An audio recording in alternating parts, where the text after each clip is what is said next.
안녕하십니까. 2019년 10월 6일 새벽 모기 팩트 시작하겠습니다. 자, 조국 법무부 장관 문제를 둘러싸고 청와대와 그리고 민심과 충돌 국면 계속되고 있습니다. 자, 청와대는 검찰개혁이 민심이다 이런 식으로 얘기를 하고 있고, 실제 민심은 어떻게 측정합니까? 광장에 나온 머리 숫자가 중요한 것이 아닙니다. 그리고 광장에 나온 머리 숫자도 10월 3일 광화문 광장에 나온 숫자가 더 많았다고 할 수 있습니다. 그러나 그거는 중요한 게 아닙니다. 역시 민심이라는 것은 여론조사로 드러나는 것, 그나마 과학적인 거, 믿을 수 있는 거, 이거는 역시 여론조사입니다. 그러면 조국 법무부 장관 임명에 대한 찬반 여론조사 어땠습니까? 그동안에 계속해서 무수히 많은 조사가 이루어졌지만 한 번도 사실은 뒤집힌 적은 없습니다. 임명 찬성이 임명 반대를 누른 적이 없습니다. 그 차이는 줄곧 10% 내지 15%포인트 차이를 유지하고 있습니다. 이런 걸 보면, 그리고 그 사이에 스윙, 찬성이 반대로 간다든가 반대가 찬성으로 온다든가 하는 그런 스윙 현상도 거의 없는 것으로 보입니다. 그렇다면 청와대와 민심의 충돌, 이 최종 승자는 누가 될까요? 뭐 기대 같아선 당연히 민심이 승리해야 된다 이렇게 말씀하실지 모르겠으나 역사적으로 보면, 한국의 현대 정치사를 보면 꼭 그렇지는 않습니다. 그 말씀을 제가 드리려고 하는 겁니다. 청와대와 민심의 충돌 국면에서 사실은 청와대가 이긴 경우도 꽤 있습니다. 무슨 얘기냐면, 자, 우선 YS 때 보면 사실은 대선 국면에서, YS 대선 국면이 아니고 이제 DJ와 이회창 후보가 맞붙었을 때 대선 국면에서 DJ 비자금 문제가 불거졌습니다. 물론 이때는 여론조사를 실시해 본 적은 없지만 민심은 그래도, 아니 DJ 비자금 문제가 저렇게 불거졌으면 수사를 해야 되는 것 아니야? 라는 쪽이, 저는 제가 그때 기자를 할 때인데 우세했던 것으로 보이지만 YS는 DJ 비자금에 대한 수사를 하지 마라 이렇게 지시를 합니다. 그것 때문에 결정적으로 YS 당시 현직 대통령과 집권당 후보였죠, 이회창 후보 간에 알력이 생깁니다. 그래서 이 DJ 비자금 문제는 그때 뭐 600 몇 억 이런 식으로 나왔었는데 그 후로 지금까지도 사실은 그냥 미지수로 남아 있습니다. 이거는 결국 YS 현직 대통령이 승리한 것이다 이렇게 볼 수 있겠죠. 승자 패자를 굳이 나누자면. 그 다음에 또 하나는 노무현 대통령 시절에 바다 이야기 수사가 있었습니다. 이 바다 이야기 수사 정말 태산명동의 서일필이었습니다. 이것도 결국은 당시에 집권층에서 많은 권력자들이 바다 이야기에 연루가 됐다 하는 설들이 설만 난무하고 실질적으로는 단 한 사람의 실세도 잡혀간 사람이 없습니다. 그 다음에 바로 이명박 대통령의 후보 시절에 BBK 사건, 이 부분에 관해서 후보 시절부터 당선자 시절까지 계속해서 검찰이 수사를 벌였습니다마는 그냥 흐지부지 되고 말았습니다. 어찌 보면 사실 BBK 사건은 흐지부지 될 수밖에 없는 사건이었다. 왜 그러냐면 이명박, 그러니까 이 BBK의 명함을 가지고 다니면서 뭐 실질적으로 회장 노릇을 했던 이명박 씨라는 사람이 대통령이 되기 전에 사실은 이 BBK에 관해서는 자기가 오너인 듯 행세했지만 실질적으로 오너는 아니었다. 그러니까 김경준이라는 그 젊은 친구한테 얹혀 다녔다. 그러면서 무언가 그 실적만 자기가 챙기려고 하다가 생긴 일이었다 하는 점에서 본다면 어찌 보면 BBK 사건은 실체가 없을 수도 있지만, 여하튼 간에 이 문제가 불거졌을 때도 당시 검찰은 이명박 후보, 이명박 당선자의 손을 들어줬습니다. 이것도 넓게 봐서는 청와대가 승리한 것이라고 볼 수가 있습니다. 그 다음 박근혜 대통령 시절에 정윤회 문건 사건이 있었죠. 어찌 됐습니까? 정윤회 문건 사건의 그 실체는 숨겨지고, 그러니까 정윤회라는 사람이 얼마나 실세냐, 그리고 그 사람이 청와대 문고리 권력과 얼마나 연결되어 있느냐, 국정에 얼마나 영향을 미쳤느냐 하는 그런 부분에 관한 조사는 제대로 이루어지지 않았고, 결국은 이 문건을 유출한 사람이 누구냐, 왜 유출했느냐, 이쪽의 문건 유출 쪽에만 초점이 맞춰서 처벌이 이루어졌습니다. 당연히 집권 측의 의도대로, 시나리오대로 이루어진 수사였다. 민심은 그렇지 않았습니다만 이 민심을 청와대가 이긴 것이었다. 이렇게 말씀드릴 수 있겠습니다. 그런가 하면 과연 그럼 민심이 이긴 건 없느냐? 왜 없습니까? 민심이 이긴 것도 많이 있습니다. 바로 전두환 전 대통령 시절에 박종철 군 고문치사 사건 경찰에서 처음에 어떻게 조사했죠? 남영동 대공부실에서 대학생 변사체가 발견됐다고 했을 때 그걸 조사하고 나서 조사받는 과정에서 탁 치니까 억하고 죽었다. 난리가 났었죠. 그런 조사 결과를 경찰이 발표했습니다.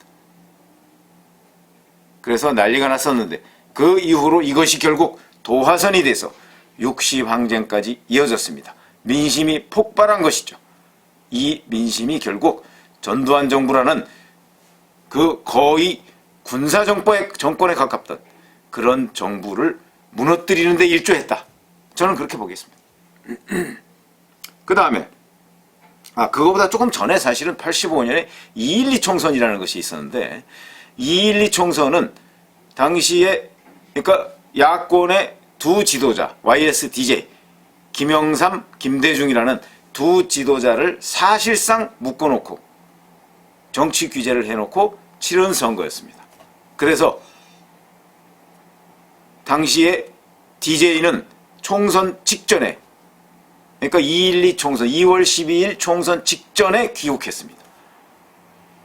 그래서 치른 총선이었고 그 총선은 사실상 YS가 민주화 추진협의라는 걸 만들어서 거의 진두지휘하다시피 했고 동교동계에서는 김상현 전 의원을 DJ의 권한대행 정도로 해서 선거를 치렀는데 그 당시에 신민당이 압승했습니다.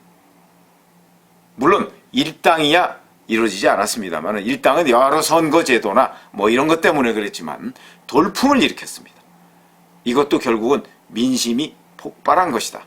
이렇게 지금 말씀을 드릴 수 있고 결국 전두환 정부는 YSDJ라는 또는 그 YSDJ계를 포함한 동교동, 상도동계를 포함한 많은 유력 정치인들을 묶어놓고 선거를 치렀음에도 불구하고 그리고 YSDJ의 입을 사실상 묶어놓고 선거를 치렀음에도 불구하고 민심은 YSDJ라는 두 지도자, 특히 YS라는 지도자한테 손을 들어줬다. 이렇게 평가를 한 점으로 본다면 전두환 정부를 당시의 민심이 눌렀다. 이렇게 평가해도 전혀 무리가 없는 그런 선거였습니다. 노무현 정부 시절에 잘 아시죠? 노무현 대통령이 취임하자마자 얼마 안 있어서 국가보안법은 박물관에 보내야 한다고 얘기를 했습니다. 그 이후에 무슨 4대 악법이라고 해서 국가보안법 등등을 개정하려고 무진 노력을 벌였습니다. 그러나 그게 2003년의 일인데 그 2003년에 국가보안법은 개정되지 않았고 그 이후에도 그 후예들이 무수히 국가보안법 개정을 위한 노력을 벌였습니다마는 민심은 허용하지 않았습니다. 그래서 국가보안법 개정 시도는 결국 무산됐습니다. 이것도 노무현 정부가 결국 민심의 뜻에 굴복했다. 그거는 일종의 대통령이 중간에 그 시도를 접었기 때문에 그런 점에서 본다면 대통령의 결단으로도 볼 수 있지만 어찌됐든 간에 민심의 역풍에 주춤했다. 좌절됐다. 이렇게 말씀을 드릴 수 있는 내용이고 그 다음에 또 하나는 박근혜 정부 때 바로 국정농단 사건이었습니다. 최순실 국정농단 사건 때 박근혜 대통령은 1, 2, 3차 담화를 해가면서 이 국면을 뒤집어 보기 위해서 무진 애를 썼습니다. 그러나 그것은 다 수포로 돌아갔습니다. 그래서 결국은 최순실 씨가 외국으로 도피해 있다가 귀국하면서 수사가 본격적으로 진행이 됐습니다. 그리고 박근혜 대통령은 야권에서 나온 명예로운 퇴진의 길이라는 것도 다 거부하고 끝내 고집을 부리다가 탄핵 국면까지 맞았습니다. 이것도 결국은 박근혜 대통령이 민심의 역풍을 이기지 못한 채 좌초했다. 이렇게 말씀을 드릴 수가 있겠습니다. 자, 그러면 이런 사례를 제가 말씀을 드렸는데, 그러면 지금 조국 사태와 관련한 청와대와 민심의 대결, 이건 과연 누가 승자가 될 것이냐. 제가 아까 말씀드렸죠.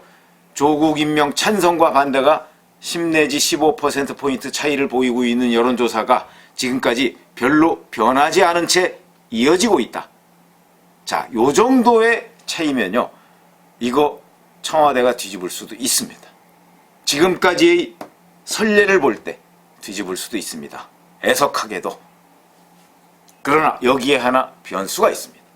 앞서 청와대가 이긴 경우나 또는 민심이 이긴 경우나 다 검찰은 집권 측 편이었습니다.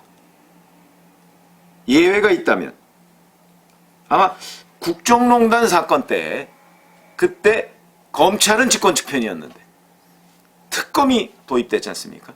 특검이 도입되는 바람에 특검은 집권 측과 좀 반대되고, 왜냐하면 그 당시에는 야당이 추천한 특검, 박영수 특검은 야당이 추천했습니다. 그래서 야당이 추천한 특검이었기 때문에 집권 측과 완전히 반대되는 쪽의 특검이 있었다. 그러니까 그 특검도 뭐 넓게 보면 검찰이니까 검찰이 이때는 집권자 측이 아니었다 하는 것이죠. 자, 그러면 지금 윤석열 검찰은 집권자 측입니까? 아닙니까? 저는 아직도 집권자 측이라고 봅니다만, 지금 이 사건과 관련해서만은 집권자 측과 대립하고 있습니다. 청와대와 윤석열 검찰이 대립하고 있습니다. 그건 왜 그러냐면 윤석열 검찰은 불과 2달여 전에 바로 문재인 대통령에 의해서 임명된 사람이지만, 그리고 문재인 대통령이 살아있는 권력에도 엄정하게 칼을 대는 검찰이 돼달라고 해서 사실 그거를 충실히 이행하고 있는 중인데, 갑자기 문재인 대통령이 조국 문제에 부닥치니까 변심을 해서 윤석열 검찰총장을 지금 압박하고 있는 국면입니다. 1차, 2차 경고 날렸죠?